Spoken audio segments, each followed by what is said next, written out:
जन्म किस कारण से हुआ है, उसका सबसे पहला दायित्व क्या था इस संसार में आकर के करने के लिए।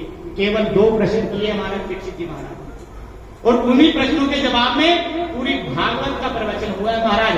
ऐसे ही नारद जी ने प्रश्न किया था कि जिन लोगों ने जीवन में पुण्य नहीं किया उनका उद्धार कैसे होगा, तब सनकादिकों ने कथा सुना दी। और ऐसे ही प्रश्न किया सोनक इत्यादि ऋषियों ने, उन्होंने तो 6 प्रश्न किए महाराज।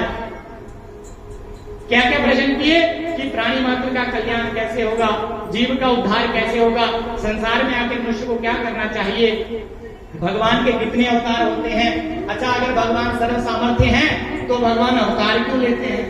इस प्रकार से उन्होंने 6 प्रश्न किए।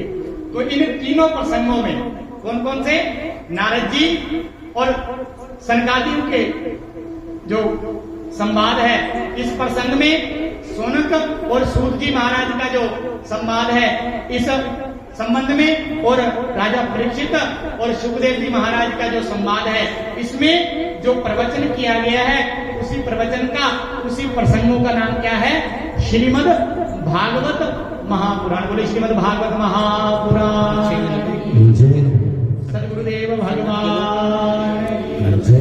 देखिए भागवत जो है ये ज्ञानियों के लिए भी बड़ा महत्वपूर्ण है, वैराग्यों के लिए भी, और उतना ही गृहस्थों के लिए। देखिए डॉक्टर एक होता है ना, उसके पास हर तरह के मरीज जाते हैं, किसी के सर में दर्द होता है, किसी के पेट में दर्द होता है, किसी के घुटने नहीं चलते, ऐसा ही है ना महाराज। कोई भी मरीज चला जाए, डॉक्टर साहब कहते हैं हाँ जी बताओ क्या प्रॉब्लम है, सारी प्रेस्क्रिप्शन लिख देते हैं, उसे कहते हैं ये दवाई खाना, ये परहेज करना, ये करना। डॉक्टर तो एक ही है ना, तो भागवत भी एक ही है सभी का उद्धार करने के लिए।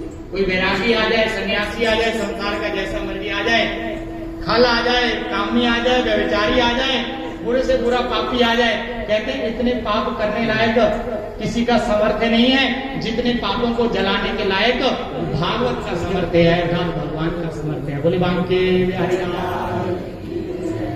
तो भागवत सबसे पहले हमें समझना पड़ेगा।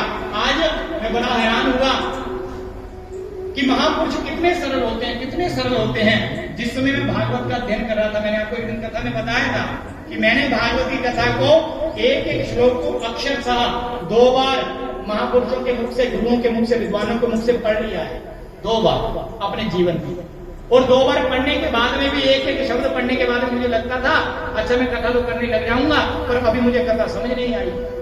तो एक दिन मैंने अपने गुरुदेव का प्रवचन सुना, उनकी कोई वीडियो थी भागवत की, वो मैंने वो सुनी, उन्होंने इतने सरल तरीके से बताया, उस दिन मेरे को समझ आया अच्छा इसका मीनिंग तो ये है, मैं तो समझ कुछ और रहा था। कहने का मतलब गूढ़ से गूढ़ तत्व को भी महापुरुष कैसे बताते हैं, इतनी सरलता से। और इसलिए महापुरुषों का जीवन में बहुत महत्व है। मैं आपसे बार बार दोनों हाथ उठा करके कहता हूं कि जीवन में अगर महापुरुष मिले हैं तो